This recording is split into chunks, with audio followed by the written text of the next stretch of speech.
contest sign-up season is here, and you don't want to miss out on the action.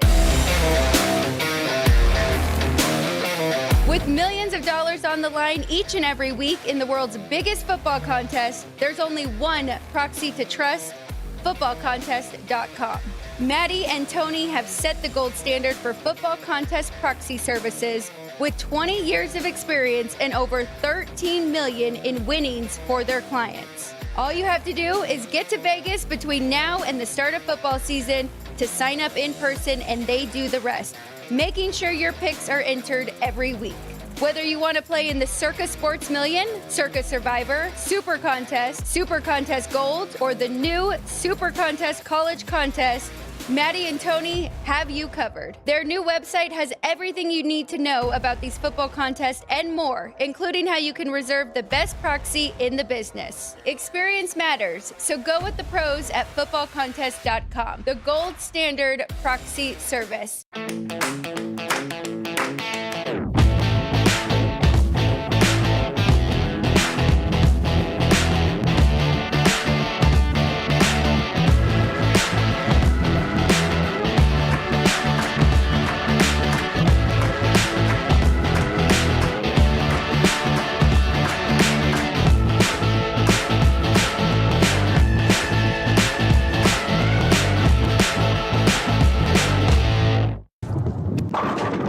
South Point Casino has plenty of attractions for the whole family.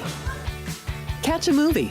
Our 16-screen movie theater includes 2 XD Extreme screens for the ultimate in viewing, sound, and luxury. After the show, treat the family to a variety of treats at our old-fashioned ice cream parlor, Kate's Corner. We scoop up a variety of creamy concoctions, including smoothies, hand-dipped cones, milkshakes, malts, sodas, and sundaes. At Kate's, there's something for everyone. And if you've still got time to spare, our bowling center might be right up your alley. Voted Best of Las Vegas, it's a great place for friends and family fun. 64 lanes, a pro shop, snack bar, and arcade. And while the kids are bowling, you can play slots and sip on a drink in the Alley Cat Lounge while overlooking the lanes. For our more serious and professional bowlers, the South Point is also home to a separate tournament bowling plaza.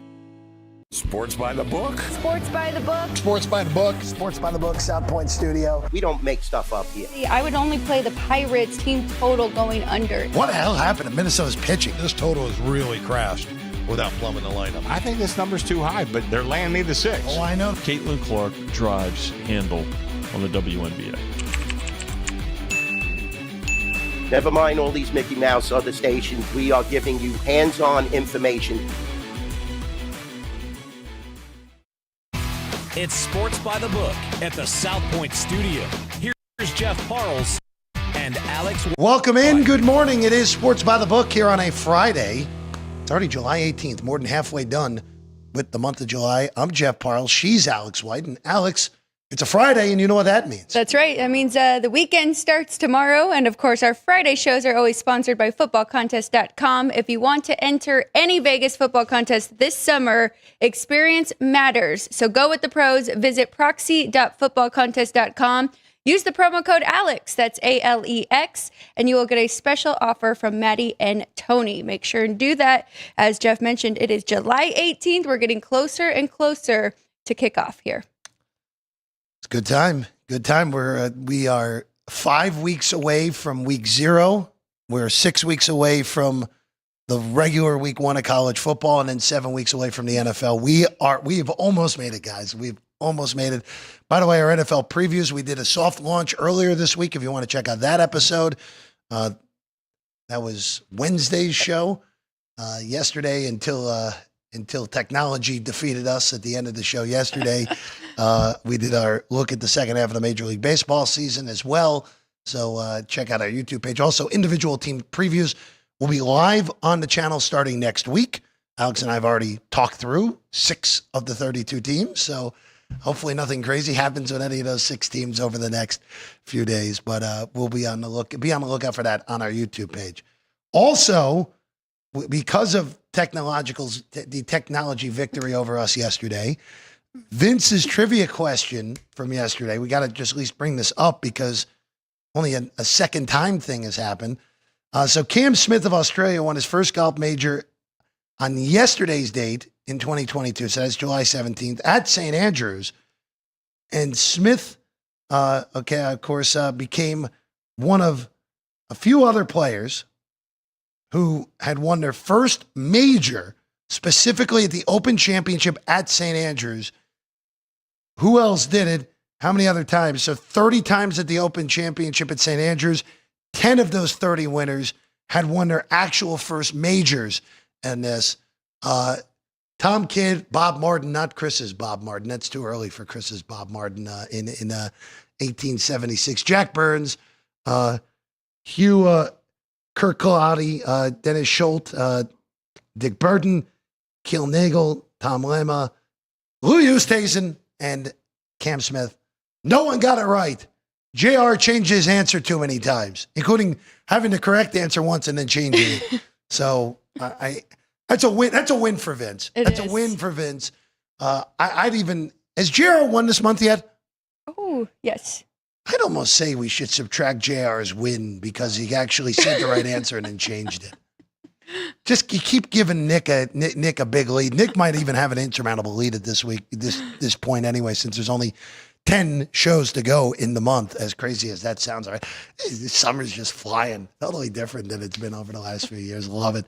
But congratulations to Vince on stumping everyone. Poor JR, you want to take away a win? Yeah, I do.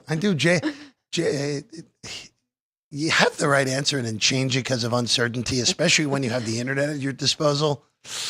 Yeah, I think you might need to take away that victory. All right. Alex, it's Friday. Baseball's back. 15 games on the docket today. Let's get to it. Let's go through it. Also, by the way, our good friend Chris Andrews, after a few weeks in Big Sky Country, is going to join us in about 25 minutes from now. College football win totals for all the power conferences plus Notre Dame and Mountain West are available. The $25,000 jackpot card has been readily available for over a month now. Make sure you fill that out.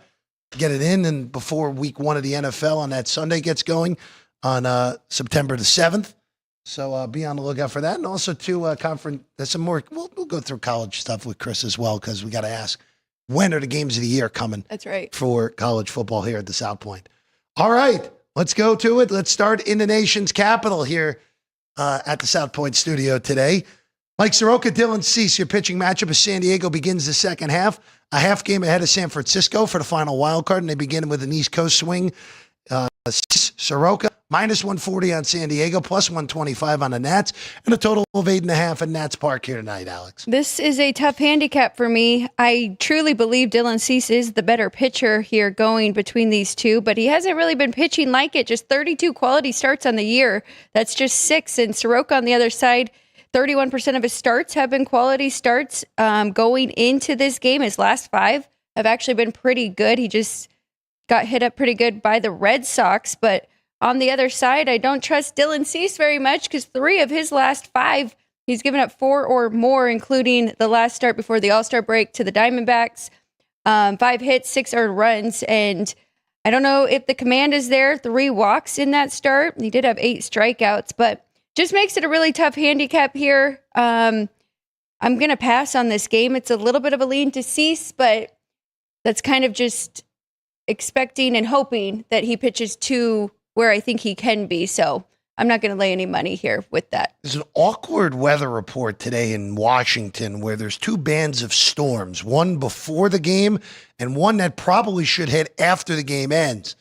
If the weather report ends up being wrong, we could have a rain delay or maybe even a postponement tonight. But, boy, Alex, I wish this was a little bit cheaper on San Diego. If this was slightly cheaper, it'd be a no-brainer. Minus 140, though, on Cease.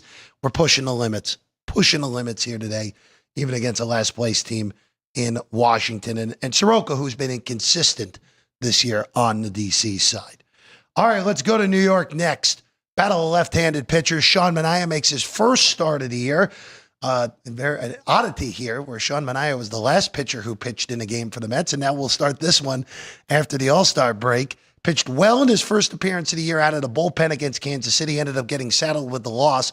His only run he gave up in 3 1/3 was the difference in that final game before KC. By the way, the Mets have lost now 10 straight years, the final game before the All-Star break. Oh. So Yeah, it's been bad luck, to say the very least. But it's Benayo Lodolo, good pitching matchup here in New York. Mets are $1.50, total of 8 in Queens tonight.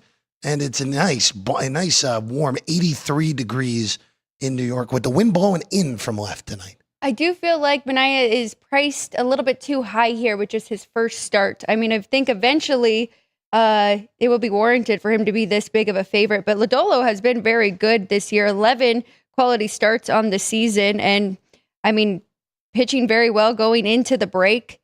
No runs against Miami. He did have 3, but he did go 6 innings against the Phillies. Before that, the Padres, 7 hits, but pretty fortunate there, just 1 earned run. And 1 and 2 before that against the Yankees and the Twins. So I do think he can pitch well here today. And if he can do enough, I think he can keep this team in it. So I like the run line for the first 5 here. As you mentioned, coming in for relief, Sean Manaea did do well, but he did have 5 hits against him. So if the Reds can do a little bit, you do have to lay a price plus half a run, minus 125 for the Reds here. That's the way I would play it. I'm going to stay off completely here. Again, Manaea looked really good in his first outing of the year. Now, granted, it was out of the bullpen. It was against a weaker hitting team in Kansas City. But as we know, Cincinnati's offense has been all over the map. If they've had any sort of consistency on offense, it very easily could be in one of the wild card slots. Entering today, Reds are 2.5 behind San Diego for the final wild card spot, but they also have to hop San Diego, San Francisco, and St. Louis in order to get into that last slot. And the Mets right now currently a half game behind Philadelphia and a game and a half behind Milwaukee for the top wild card spot. Again, the Brewers playing some incredible ball going into the All-Star break at 16 games over 500. Mets again 55 and 42. Again, approaching 100. They'll hit 100 on Sunday for New York. All right, let's go to Arizona next. Cardinals, you see them? They're only a game and a half behind San Diego for that final wild card spot. The Diamondbacks, I know what our guy Danny Burke said, that he thinks they're capable of a run. I just think Arizona's got to be looking to just sell off these pieces in the next 2 weeks. And in a trade deadline with not a lot of high-end available pieces, Gallen, Suarez, even tonight's starting pitcher, Brandon Pfaadt, and even Merrill Kelly may warrant a lot more than they usually would at this deadline. Pfaadt's minus 30 tonight against Palante with a total of 9. Arizona favored at home. I think they could actually probably sell high on a couple of those guys, Absolutely, too, that haven't been having the best of seasons. I would try and keep Merrill Kelly, though, who has been their best pitcher so far this year. I'm going to do something a little bit different today with this matchup between these two. And while I do like both pitchers, they both have been very inconsistent. And I think that they can get hit today. So first 5, going over 4.5. It's a little scary, but it is in Arizona. And I do think both lineups can do well here. Looking at the starting pitchers, their median numbers on the year, starting with Palante going 5 2/3, 6 hits, 2 earned runs, just 3 strikeouts to his 2 walks. And then Brandon Pfaadt on the other side, same thing, 5 2/3, 6 hits, 3 earned runs. Really pretty good there with the strikeouts, 5-1 strikeout to walk ratio. So I do like that. But I think either way you play it here, one of these teams can definitely put some runs on the board. I like how the median is higher than that 4.5. I'm going to take a shot and hope for some runs here. I think the full game, I lean that way as well, but kind of want to just go after early on in this game. I'm going to stay complete. This is going to be the theme of the day in baseball for me. I want to see how everybody looks coming out of the All-Star break. There may be a total or 2 in there just because of weather conditions. We know there's no weather conditions in Phoenix because they're going to have the roof closed. Yeah. So nothing we can realistically do here, at least for me. I'm going to stay completely off. Even though I don't mind fading Palante, I really don't mind going after him at any point the remainder of the year while he's still in the rotation for St. Louis. All right, let's go to L.A., and this is a big series in L.A. We just saw the week before the All-Star break, the Brewers swept the Dodgers, and only one of those 3 games was realistically competitive as well. Now, scene shifts to L.A. Dodgers have their ace, who's just making his second start of the year, Tyler Glasnow, on the bump at minus 180. Quinn Priester goes for Milwaukee. Again, Priester has pitched pretty darn well. Again, this is the thing with the Brewers moving to the second half, where they finally got Brandon Woodruff back before the break. Mizorowski has taken the league by storm. How are these middle-tier guys for Milwaukee going to hold up in the second half? How are the Priesters, the Quintanas, how are they going to hold up in the second half? They pitched really well in the first half. It's part of the reason Milwaukee is only a game behind Chicago and holds the first wild card in the NL. That's the big question mark for me with the Brewers. How do these mid-tier guys, and honestly, how does Mizorowski as well, after going around the league a second time, how do these guys all hold up in the second half? Dodgers are big favorites tonight. I think they're too big of a favorite, but I don't really have the fortitude in order to bet Milwaukee here tonight. I actually thought they were too big of a favorite as well here with Tyler Glass. Now, still, I mean, just his 7th start on the year. And you're right, he did already see this Milwaukee team did really good, but now they get to see him back-to-back. They just saw him July 9th. And you're right, that was the competitive one. The Brewers won 3-2 with Glass now on the bump. But I actually handicapped this game for Quintana. That's who I thought it was. Looking at it yesterday, who is a little bit better than Priester. So I'm just going to stay off of it, thinking that I could jump in maybe first 5, taking that run line. But now I'm just going to wait and see for the next few matchups. Yeah, we'll see how the whole weekend goes. Right now, the Dodgers, again, are kind of punting tomorrow because Emmett Sheehan is the projected starter against Freddie Peralta, which come out of the All-Star break, and you don't have. I know Yamamoto was at the All-Star game, but you don't have Yamamoto ready to go for the second game, and then Kershaw is going on Sunday for L.A. against Quintana. We knew Milwaukee was going to be very careful with Mizorowski. It's not surprising he's not going. Especially after throwing the 8th inning in the All-Star game. It's not surprising we're not going to see him until next week. All right, up next, we go to the American League games. We go to Cleveland, 2 bottom feeders at the current moment, the Guards and the A's. Sears and Shoshone, your pitching matchup here, and the Guards are minus 130 home favorite with a total of 8 tonight. Another one where these two really just saw each other June 22nd, and it was the exact same matchup here with these two pitchers. JP Sears did get the loss at home. I do kind of like this one staying under the total here. I think they can do just enough, and I like the ballpark that it is in Cleveland. I think that number is just a little bit high at 8.5. I think it should be closer to 7.5. Now, both of these pitchers definitely could get some hits on them. I mean, their median is 5 innings pitched and 5 hits. And going into before the break, the Athletics were really hitting the ball 235 as a team and 122 WRC plus. So that makes me a little bit nervous, but I would lean to the under here. I did see some 8.5s. I don't know if they are all gone now. And I do like when the market's playing it the same way, but I don't really want to go under 8. I'd still shop around and look for an 8.5. Looks like they are all gone. 8 across the board. Yeah, they're all gone. There's all those 8.5s were gobbled up pretty quickly. And you know, weather in Cleveland is just honestly a beautiful night. It's going to be high 70s with the wind blowing in. So it is good pitching conditions, not overly hot. Just, again, 78 degrees mid-July. You can take that 100 times out of 100 in Cleveland. So this is just a step. Again, the A's will sell some pieces, but they're not going to do anything crazy. Like, they're not going to trade Butler or Rooker or even Mason Miller, unless Miller would be the only one I'd even consider of those high-end guys, just because if someone decides to give you a king's ransom for a closer, if you're out of contention, you kind of have to do it. But there may be a Severino, something in that pocket potentially traded. The Guardians, look, if Cleveland doesn't make up ground over the next 10 days, to me it's inexcusable if they don't try to trade some of their bigger pieces that are not Jose Ramirez, just because this is we talked about it. This is a deadline where it does not look like there are going to be many big pieces available.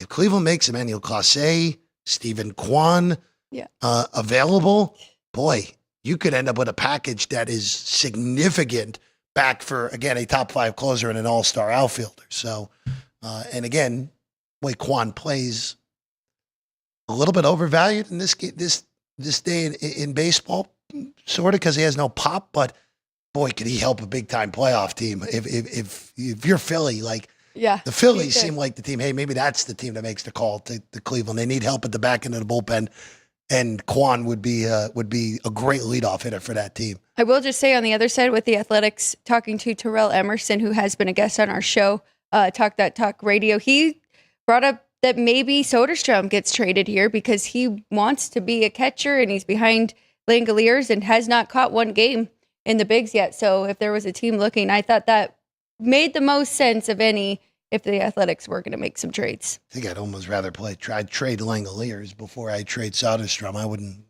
That's just me, but I don't know. Langoliers could be the next Cal Raleigh. I think Soderstrom's much better than the Langoliers, but that's a different discussion for a different time. All right, moving up. We go next to Tampa. Bradley and Morden, your pitching matchup.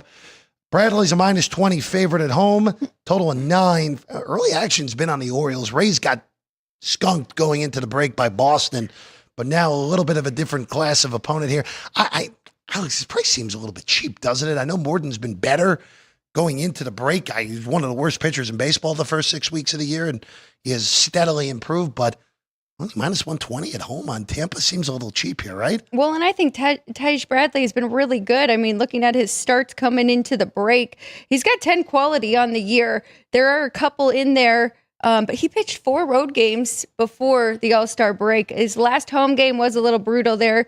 6 hits, 6 earned runs against the Orioles. So maybe that is why this price is so cheap. And on the other side, Charlie Morton pitched really well against this opposing team. 6 hits, 1 earned run for him. But I don't like Morton's numbers on the road. They get significantly worse. He's got a 5.97 ERA on the road. So nothing I really jumped out to me that I wanted to do here. I lean to the over at Tampa Bay. Possibly see a lot of runs from both of these teams. I think that's a pretty good price or a pretty good number there at 9. But I'm going to be treading very lightly today as well.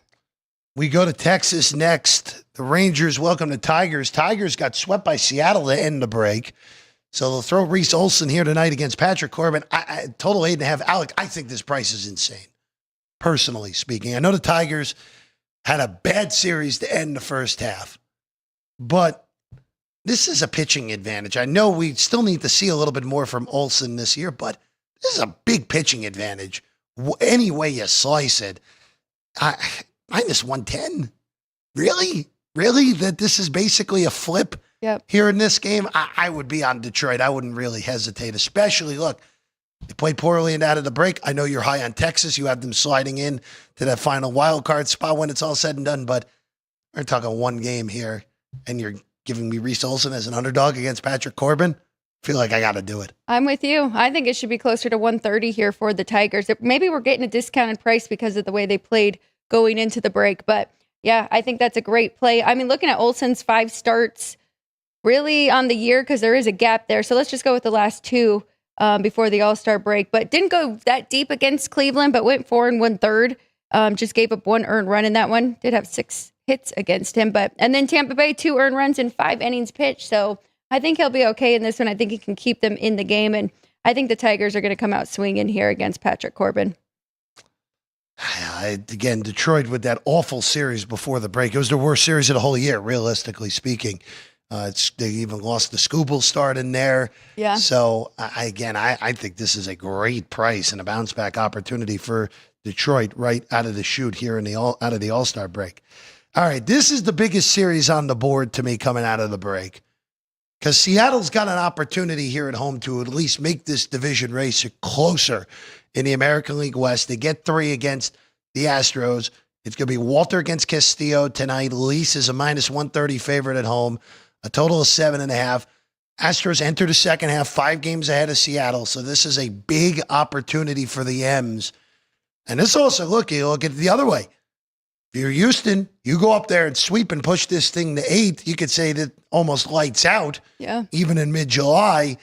But again, this is a gigantic series coming out of the break for the top 2 teams in the AL West. And I like both pitchers going today. I mean, I don't think Castillo's getting enough credit for his pitching right now. I don't really know why, but I love this under in the first 5, especially it is in Seattle. So that is one play here in this one, under first 5. And then I also think that Framber Valdez is the better pitcher going here today. So I think first 5, getting a plus price there, plus 120.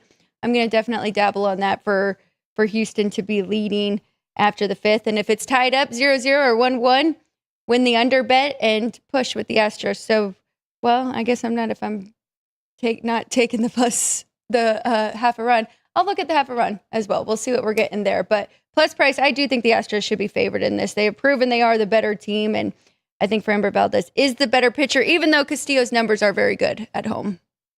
I'm just staying off of the series completely. Let's just see how we all play out.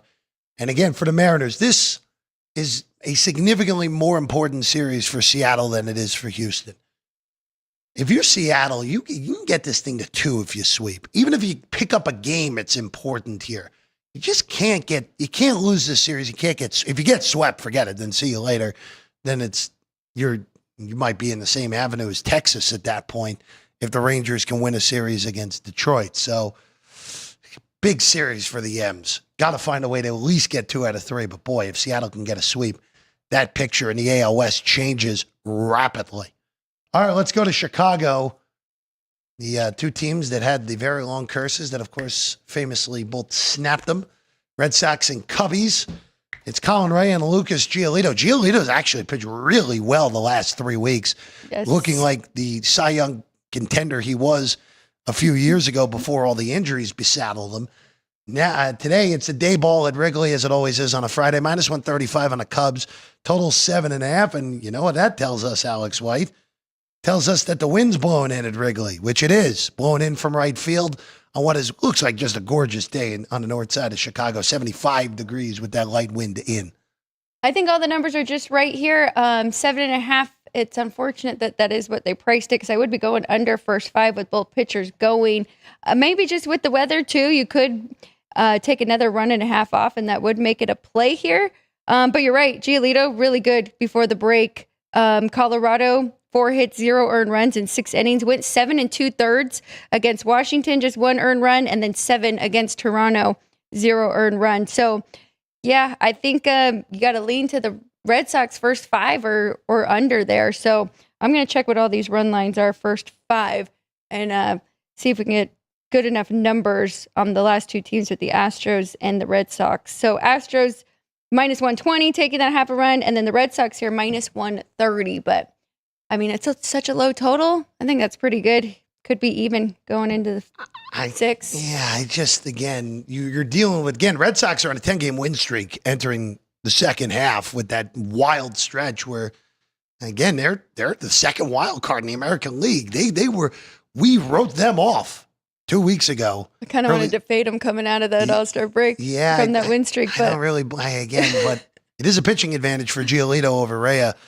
I'm a little bit confused by some of these teams' strategies out of the break with their starters here. A lot of weaker pitch. I know they're again get stuff set up, but boy, there are a lot of weaker pitchers today than we normally see coming out of the All-Star break. By the way, the Angels, who we'll get to later, haven't even named a starter yet, and we've only had a week to figure out who to throw. All right, now we go to Pittsburgh next. See, this is another one. It's Bailey Falter against Jonathan Cannon here at PNC tonight.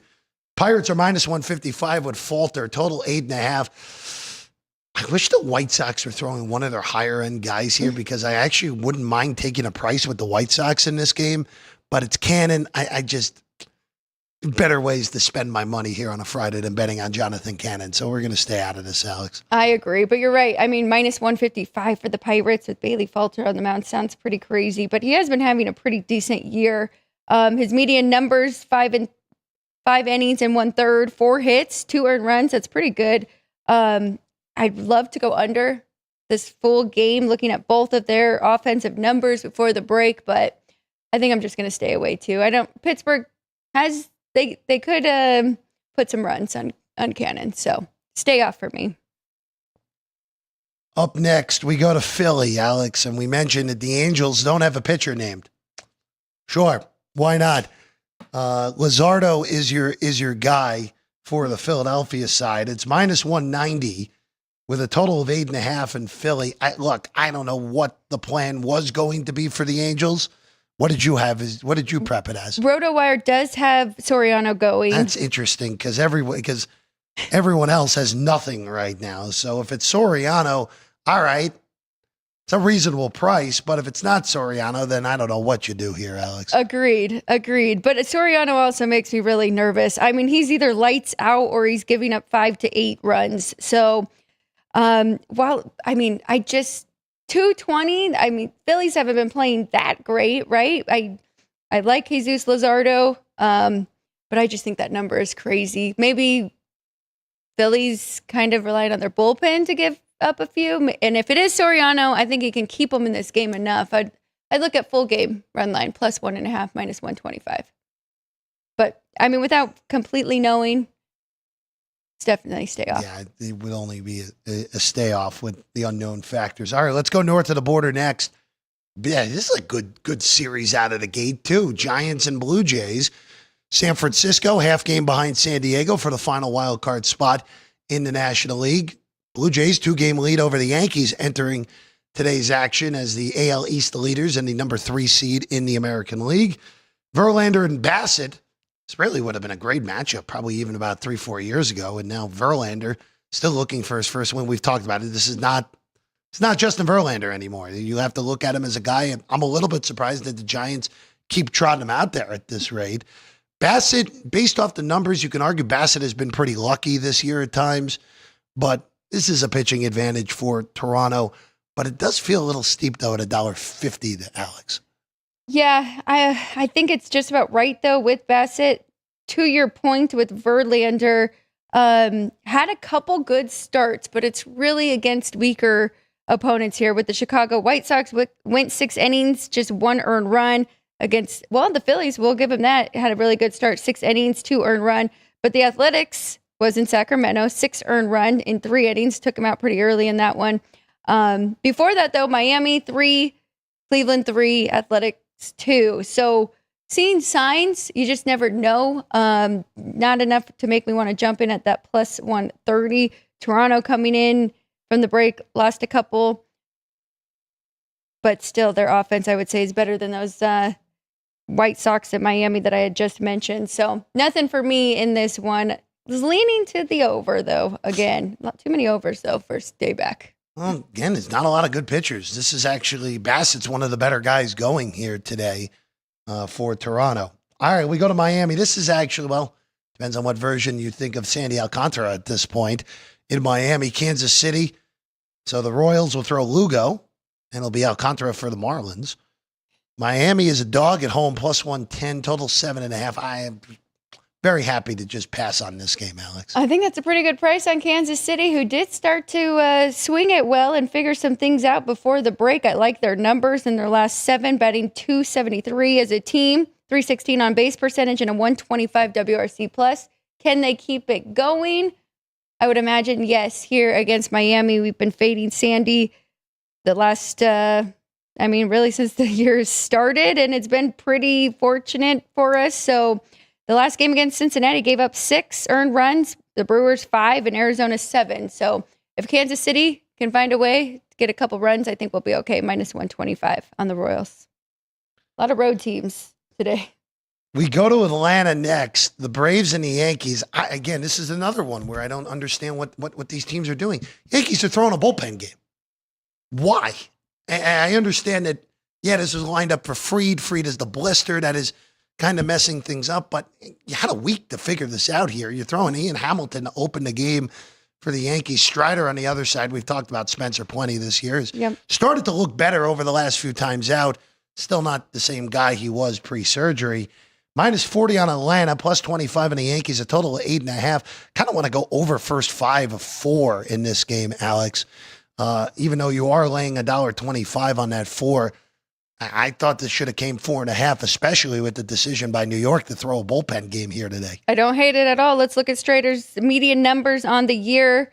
Going just 5 2/3 innings, 5 hits, 2 to 3 earned runs for him, 5 strikeouts to his 2 walks. So, it is the Yankees, though, and I definitely think that they have figured some things out at the plate. I think that they can definitely contribute there, and the Braves should be able to get a few against the Yankees bullpen day. I'd go over 4. What's the Braves team total here today, Alex? We have 4.5. If we're a 4.5, I think that's a no-brainer here. Even again with all the struggles Atlanta's offense has had for most of the year. Again, the Braves are cooked. Let's just realistically say what it is. The Braves are 9.5 out of a playoff spot. They should attempt to sell. They're not going to sell their big offensive pieces. Acuna, Albies, Riley, like all those guys obviously aren't going anywhere. But Chris Sale's contract is up at the end of the year. He would be the biggest name by margin that moves at the deadline. If you look to move him, if you're Atlanta, what do we got here? Well, we got to make sure that Max Fried is not going because it is 3.5. I think that's an error personally, because everything that is going on right now is I don't see him up here. Yeah. And this is coming from people who cover the Yankees, that it is Ian Hamilton tonight. So maybe they haven't changed it yet. So, 3.5 over -130. That's a bet right now. That's a non-hesitation. Maybe with Chris Hamilton. will take our action when he gets down here. You might have to change that before he gets down here. By the way, Yankees. The Yankees are punting this first weekend. Will Warren and Marcus Stroman are starting the rest of the weekend. I don't know what the hell the Yankees are doing. I really don't at this rate with that. All right, last one. Really quick though, Royals. We didn't discuss their team total. Do you have anything good there? It's 4.5. Yeah, that's too high with a road game with Kansas City. Yeah. All right, we end in Coors. We end in Coors, Colorado.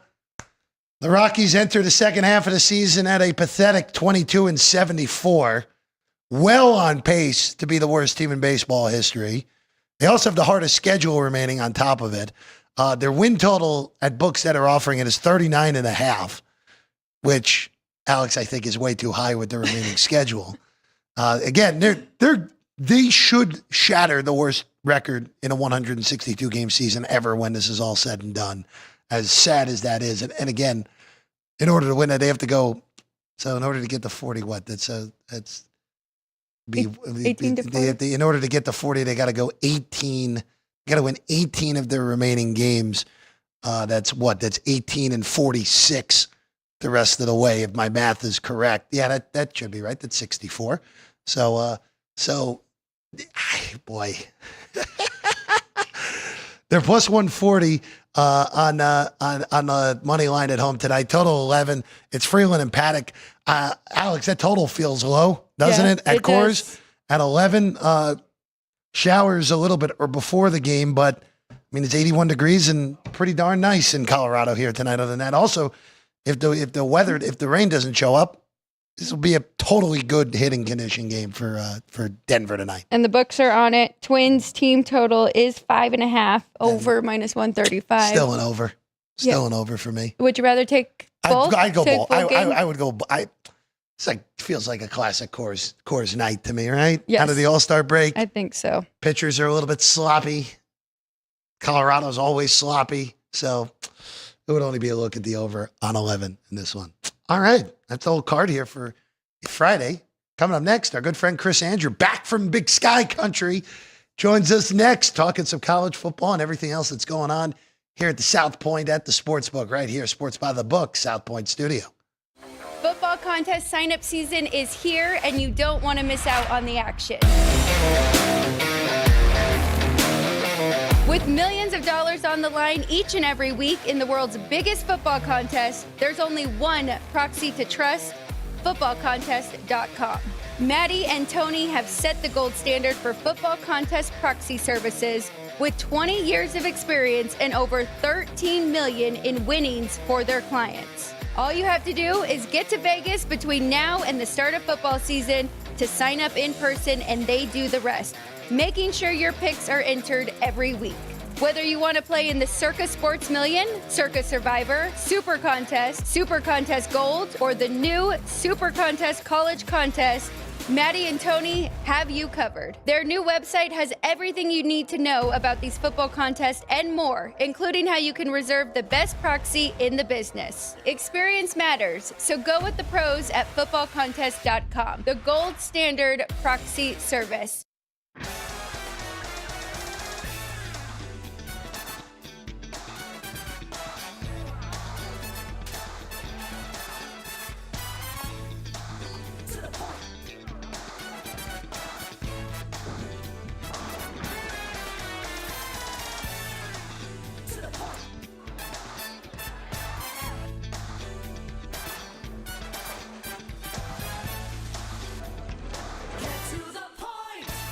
Sports by the book. Sports by the book. Sports by the book. Sports by the book. South Point Studio. We don't make stuff up here. I would only play the Pirates team total going under. What the hell happened to Minnesota's pitching? This total is really crashed without plumbing the lineup. I think this number's too high, but they're laying me the 6. Oh, I know. Caitlin Clark drives handle on the WNBA. Never mind all these Mickey Mouse other stations. We are giving you hands-on information.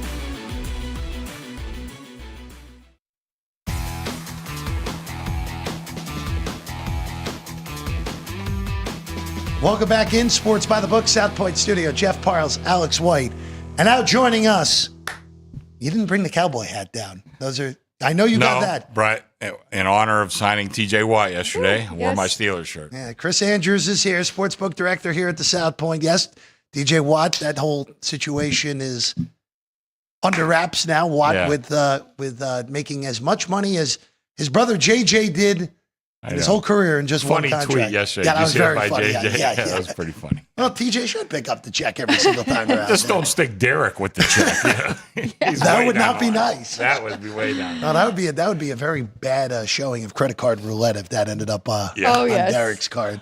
Let's be real. But Chris, I want to start first off. It's great to see you. We haven't seen you in a few weeks. Yeah. You're up in Big Sky Country, seeing family, and honestly, being in better weather than we had here, I would imagine. Got pretty hot though. Got it did, up in the 90s a couple days. Wow. Which is That's shocking up there. It is shocking up there. My dog, I can't snake this, Daddy. I said, well, you're still 15 degrees shy of Vegas, so just suck it up. But it's been an active week for you here, Chris. And I just want to start with what you have out already. Yeah. Because it's a slight change from what you've done over the last few years. So you have ACC, Big 12, Big 10. Let me get it on camera. Nope, we're going that way. There we go. I'll get it right eventually, Ryan. SEC, Mountain West, and Notre Dame, full season win totals. Mm-hmm. Last few years, you've done the conference win totals. Mm-hmm. What precipitated the change back to just the traditional full season win totals? Well, I'll tell you the truth. And I've always tried to be honest on these shows, just with the transfer portal and all that other stuff. It's just more volatile than in years past. And this is a little bit more standardized, we definitely got play already this week, but I could check other books and see what they have and kind of, judge the market, where we were kind of flying solo and like I think it was 2 years ago, we got hammered pretty good. Last year we did okay. We did fine, But it was just one of those deals where I just felt more comfortable, and I'm working my butt off for college football, and I'm behind this year because there's a lot of the magazines and stuff like that. How do you trust them? You know what I mean? There's still a lot of volatility in player signing. Even freshmen coming in now are going to have an impact on certain teams, and it's just a little harder to follow. But I'm on my third draft of my college football power ratings, and I probably won't be completely done until next week, but I think I got a decent handle on it. Now, Jeff brought up the win totals. You also have divisions. We got the conferences. Conferences, yeah. So for the Big Four, the Power 4 plus Mountain West right now, by the way, just so everyone is aware, just making sure my eyes didn't fail me before, this is actually very different than the recent past, Chris. You only have one team laying a price in their conference going into the year. That's Boise at minus 140. Clemson's the second shorted price in any conference at even money.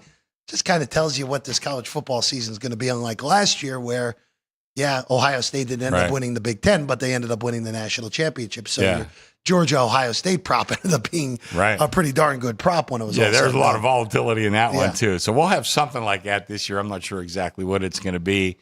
But you mentioned Clemson, and I am very high on Clemson, but there's some other good teams in that conference. I think Louisville is live. Miami, I'm not sure. I think they're going to be pretty live. Trying to think who else do I have up there for that conference. So you're short. You're 10-1 or shorter in that conference. You have Clemson at even.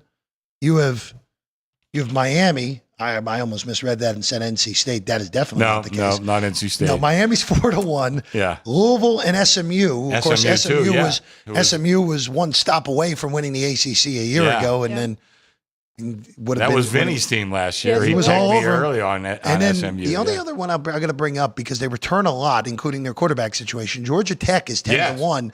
Yeah. And they were good last year. Yeah. Keep your eye on that Yeah, team. 'cause You know.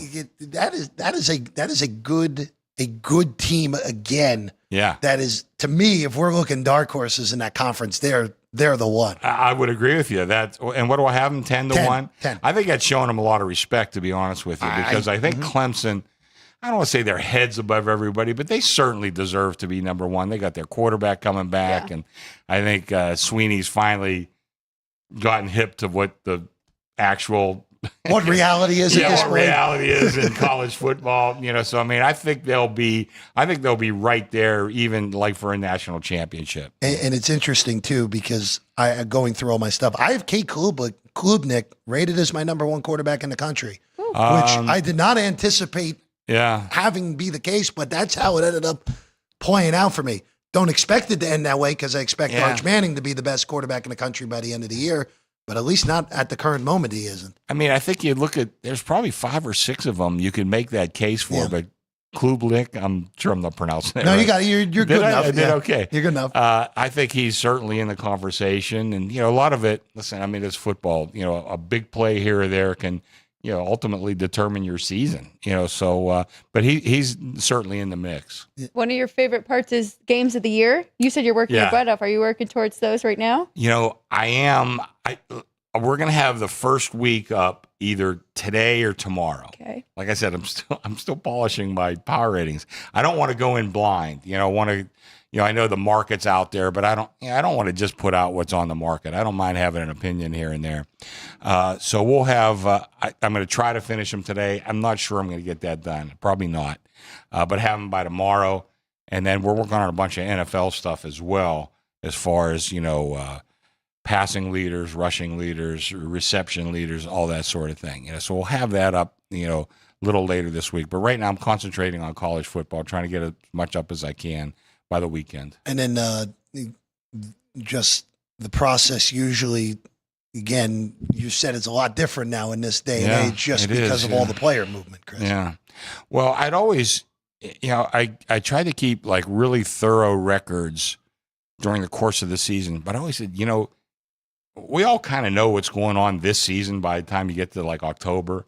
What I would do that to build upon next season, and a lot of it you can just kind of throw out the window. I mean, with all these transfers and all that, and even like the lower echelon teams, if you're if you're like a good Sun Belt player, you're probably looking to get into the SEC or the ACC. If you're a good MAC player, you'd love to get into a Big Ten school, even if it's not Ohio State or Michigan or Penn State. You still like to get to maybe Northwestern or Purdue or one of those schools. So there's just a lot of volatility in the players that are coming back. You used to be able to just kind of rest your laurels on who was coming back for those minor teams, and that's where we really find a lot of danger as bookmakers, because there's a lot of guys, the Paul Stones of the world know a lot more really than I do. They do. And by the way, too, you have week 0 games a little over a month from now. Yeah. The college football season begins in Ireland with Farmageddon, because of course I know. it does. How's that? Why not? Kansas State and Iowa State in Ireland, which, of course, but actually, I kind of like both those teams too. It's an absurdly good game for week 0. It really is. Yeah, I mean, those are two teams that could win the Big 12. Yeah, legitimately, for sure. Yeah. I mean, what do I have Kansas State to win the Big 12? Where's my sheet? You have K-State as 5-1, which is the second favorite. Yeah. Because the money-spending Texas Tech Red Raiders are at plus 450. We're talking about volatility. Yeah. Yeah, Texas Tech. Yeah. I have a guy who I follow on Twitter, and he follows me back, and he's a big Texas Tech guy. I mean, they're pumped. I can tell you that. They're spending an insane amount of money. I think their payroll's more than the Pirates, and I'm not joking about that. Chris, you're not too far off. Yeah, I mean, it's pretty close.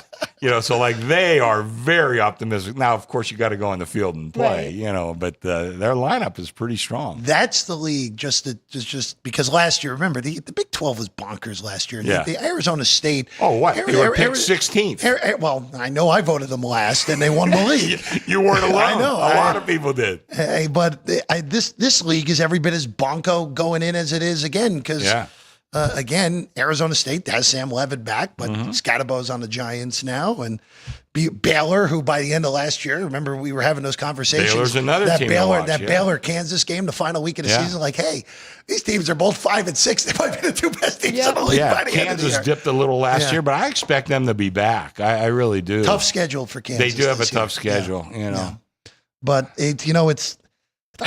look. We know how it is. We love talking football, especially in July. But Chris, it's just fun to see. I go back to the point I made to you earlier, where this college football season is so wide open. Where you just look at these conference odds for the Power Four plus Mountain West, and you have one team laying a price. That is a good sign for just the balance of power is pretty darn even right now across all these leagues. Boise is pretty heads above everybody else. Yeah, but I mean, still, we're talking about a game or two, a play or two that can determine a season. It's really only UNLV, and the question with that is going from Odom to Mullen, where again, I don't actually think they improved at head coach, but that's just me. So even though, what was your Lombardi line with Barry Odom again?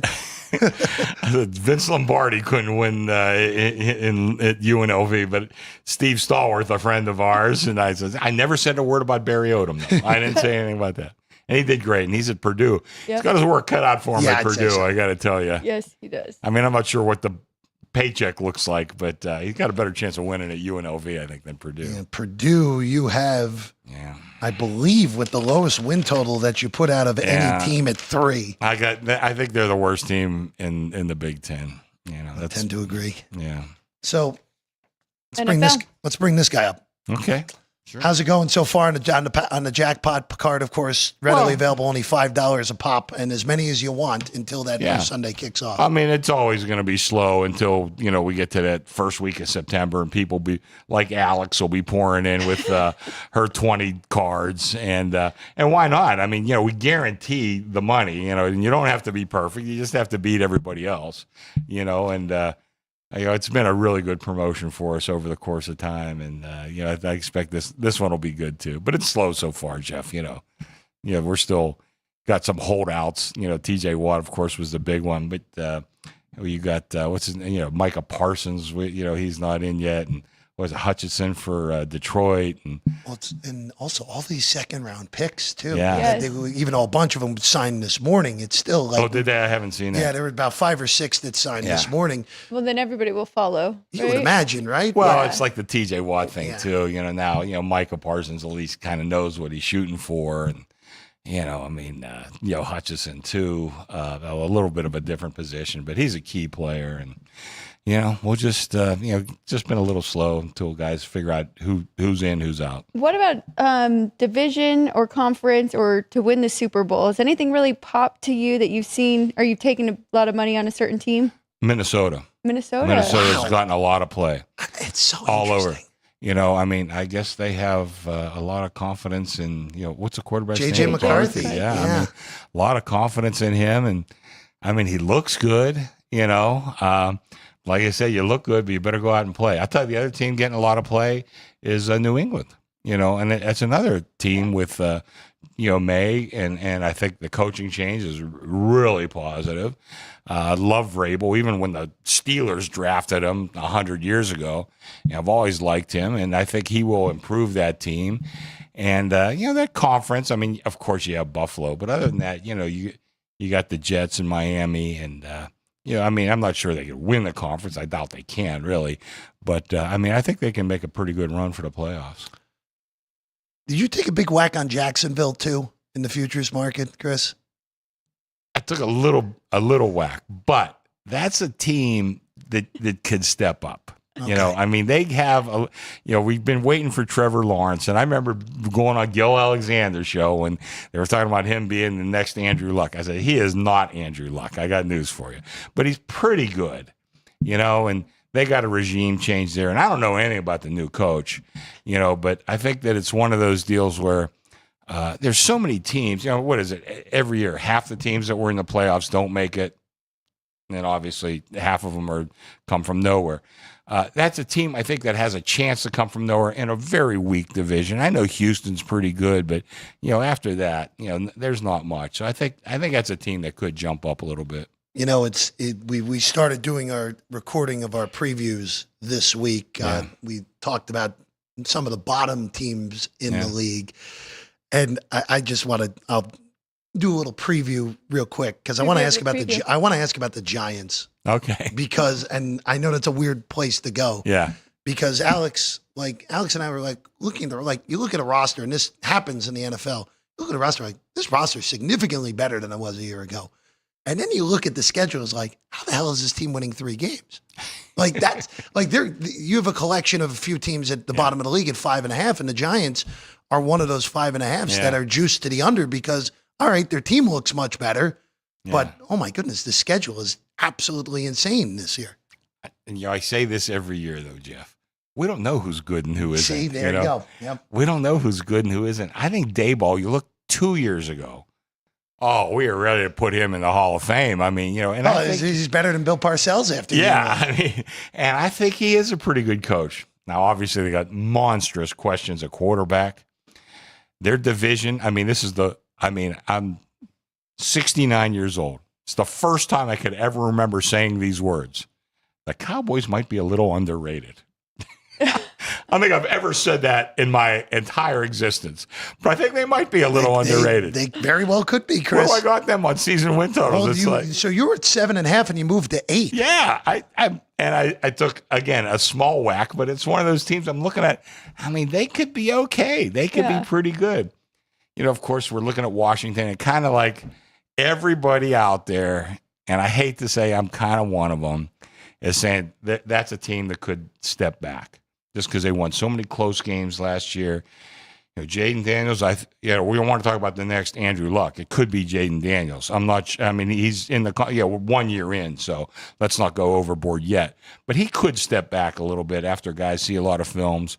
And, McLaren isn't happy yet, Right. So, they have a few more problems than they did last year, where they jumped out of nowhere. Again, like I said, we never know who's good and who isn't. Nobody expected Washington to be good. But like I said, a lot of the wise guys do think they take a little step back, and I kind of agree with that. I think that's probably true. I don't see Philly taking a step back. They still look really solid to me. But anyway, you talk about the Giants, so they got Washington. They're still going to be good, even if they take a step back to maybe 9 wins. I think, the Cowboys might be slightly underrated. You might be looking at 9 wins there. The Giants do have it tough, and I'm not sure who they play out of the conference and out of the division. Alex, we had them favored in 2 games. Correct? Is that all? Well, yeah. Yeah, I think that's what it was. I think we had them favored in 2, and one of them was New Orleans. Okay, that makes sense. Let me pull up who they play. Yeah, the Giants' first 4 weeks. Oh, Yeah, they play the AFC West. AFC West, yeah. who we have as one of the top and most competitive divisions. Yeah, well, even the Raiders might be better this year. Exactly.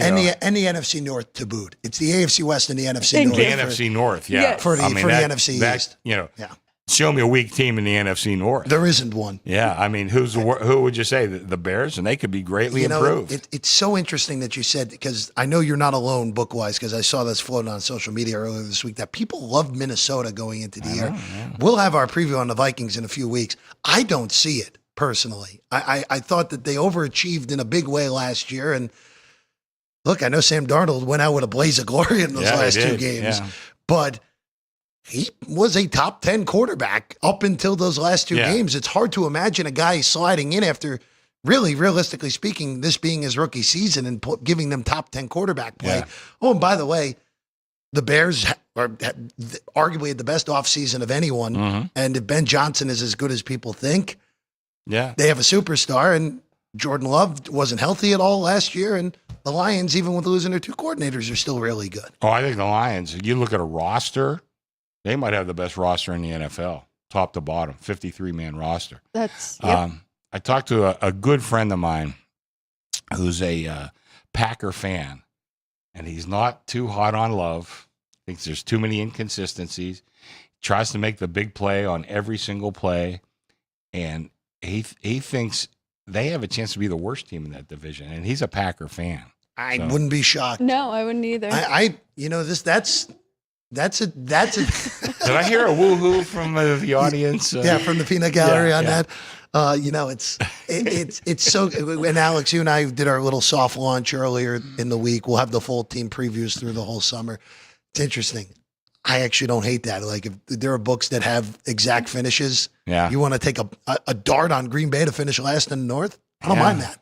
Really don't. Well, I mean, there's just so much every single season, even I think of that one Washington team that made the playoffs. It's about 3 years ago.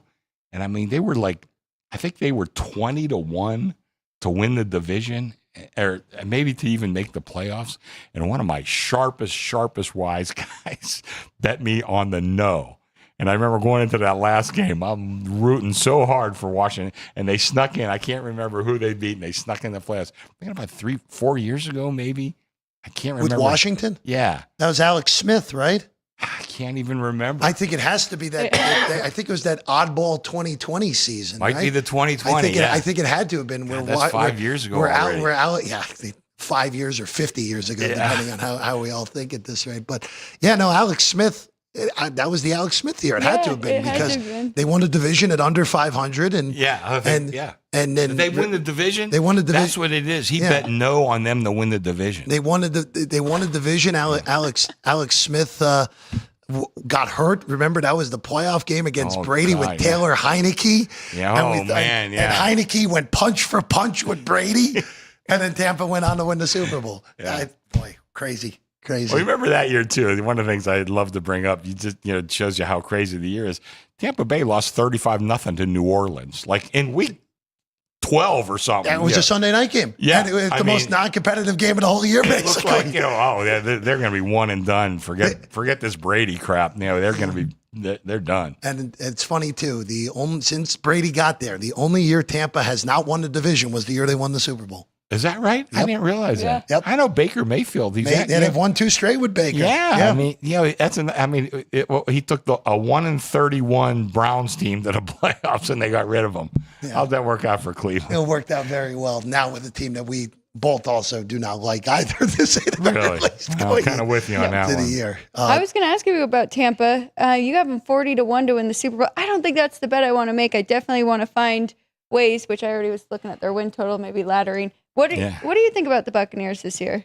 Well, I mean, I think they're the clear favorite in that division. Yeah. Another weak division. And again, once you get in the playoffs, I mean, it's football. I mean, a turnover, something crazy things can happen. I'll tell you, that's not the worst bet in the world. I mean, Baker was one of those guys. I always just kind of rooted for him because a lot of other people didn't. They kind of didn't like him. Right. As a bookmaker, you always find yourself in those kind of positions. So I kind of just liked them. And the kids played well. He cashed in good. God bless. But I mean, Jeff pointed it out earlier. The Bears have shorter odds, right? Yeah, the Bears are fourth team. The Bears are projected to be the worst team in the NFC North. Shorter odds than the favorite in the NFC South. Now, when we get to the Bears, I am super high on Chicago. Are you? Oh, okay. Yeah, because you've been hanging around with McCormick too much. It has nothing to do with young McCormick. It has to do with the fact that I thought they had the best offseason in the NFL. They now actually went from one of the worst offensive lines in football to, at least on paper, a top 8 offensive line. And if Ben Johnson is real, that's what it all comes down to. Seems like it. If Ben Johnson is real, then Caleb Williams is going to take a leap forward because he's going to be coached better. There's a lot of pressure on Caleb Williams. This is time to perform. By the way, we're talking about offensive lines. We mentioned the Steelers a little earlier. They have invested draft capital in that offensive line. Now, it has not come to fruition yet. Mm-hmm. But this is a big year. And I try to follow all the Pittsburgh stuff naturally. This is a big year for that offensive line because they have invested the draft capital, and it is time for them to perform. Now, that offense is going to have a lot of weaknesses. Of course, Aaron Rodgers, we don't know what the hell's happening there. See what happens at running back. They like the kid that they drafted in second or third round. Caleb Johnson, the kid from Iowa. Yeah, they like him a lot. They've been impressed with him. So we'll see what the running game can do. They added Jonnu Smith as a tight end, another big body. So they have two good tight ends. A lot of questions at wide receiver, but they got DK Metcalf, and we'll see who the rest of the outfit looks like. But that offensive line is going to mean a lot because Rodgers, listen, he's 41. And I know he's been tremendously athletic throughout his career, but he's 41 years old now. The guy's going to need some protection.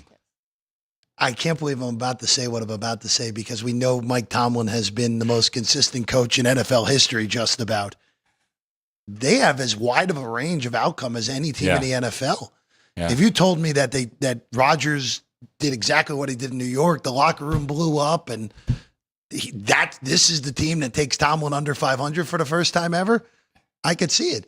You tell me Aaron Rodgers last year was just a product of the fact that the Jets are an inept organization. Now he's in a real organization, and the Steelers are pushing Baltimore for the AFC North crown. I could see that too. It's funny you say that because right now I have the win total at 8.5. Yeah. We have tons of business both ways. Oh, I'm sure you do. Because a lot of people feel like you, Jeff, that they, who the hell knows what's going to happen. No idea. I'll tell you one, a guy on one of the Talking Head shows this morning mentioned it. When Rodgers was with the Jets, and he was talking about, Robert Saleh. He always referred to him as Robert. Now he's with the Steelers, and it's Coach Tomlin. Yeah. Now that's a minor thing, but maybe it's not. I actually would argue it's a major thing. Yeah. Okay. Okay. Actually respecting your head coach. That's the first time he's done that probably since the beginning of McCarthy. I've said this for a while since last year. In a lot of ways, and I know I got a million Pittsburgh friends and follow the media and all that other stuff. In a lot of ways, Tomlin has lost the support of the fans. He has not lost the support in the locker room or with the Rooneys or with anybody in management. And but this is a big year for Mike Tomlin too. Absolutely, absolutely. Chris, it's always great to have you in. Love being on this show. It's great. Anytime you want to talk football, I'm ready. Well, we'll see you again next Friday. We'll talk more football. That other guy's out doing something else. I'm not sure what. Yeah, no, we got plenty to talk about over these next few weeks. And we'll have a lot by next week too. I plan on doing a lot this week. Like I mentioned off camera, I was on vacation. I planned on doing a lot of work. I went with the best intentions. I swear. I never even opened the Phil Steele book. I was hardly reading the newspapers or anything. We'll have to also. Alex was bringing this up. We'll have to get Brent from Pick Six on soon as well. Pick Six previews. Okay. Yeah. He's good. We'll have to get Brent on. We got a couple other guys I want to mention. I'll mention off air. Perfect. We're going to take a quick break. When we get back, the trivia answer and Alex's whiteboard to wrap up the week right here, Sports by the Book, South Point Studio.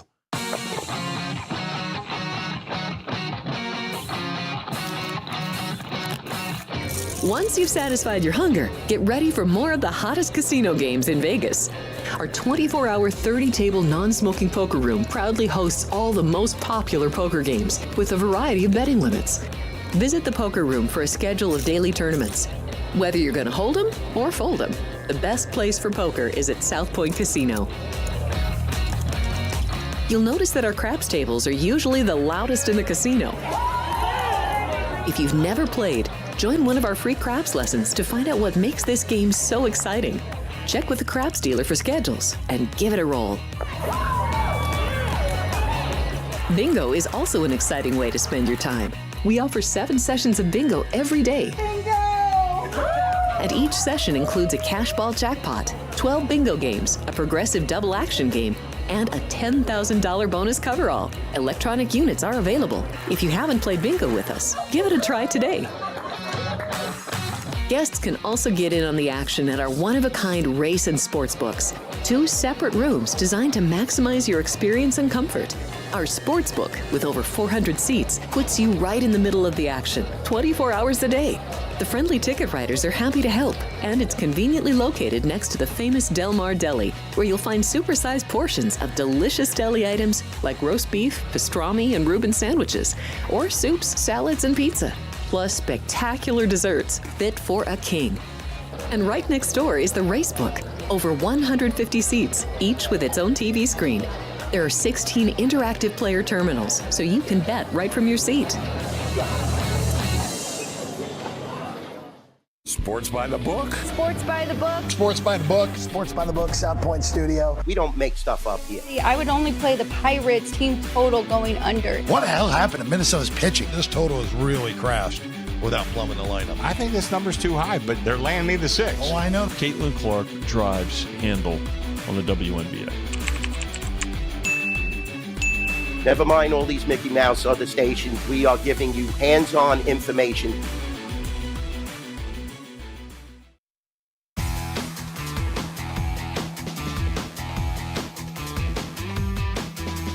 We're back in at Sports by the Book. Jeff Parles, Alex White. Wrapping things up here on a Friday. All right, here we go. Good question here. And this one, this was a Maliula question, if I've ever seen one, both Vinny and Vince. On July 18th, 2008, Billy Joel, see, exactly, right out of the gate, hosted the last 2 concerts featuring a variety of other music acts for the last play at Shea at our dump, our favorite, Shea Stadium in Queens. Which music artist was the only one to perform in both the very first and last concerts at the stadium? And what was the name of the groundskeeper that drove him on and off the field? All right, well, the first one I think is relatively obvious because, of course, the Beatles were the first one to have the first show. So it was Sir Paul. Oh, he performed in the last one? Yep. Oh, okay. Sir Paul McCartney. And it was Pete Flynn who got in that bullpen cart and drove the Beatles from second base to center field in 1965.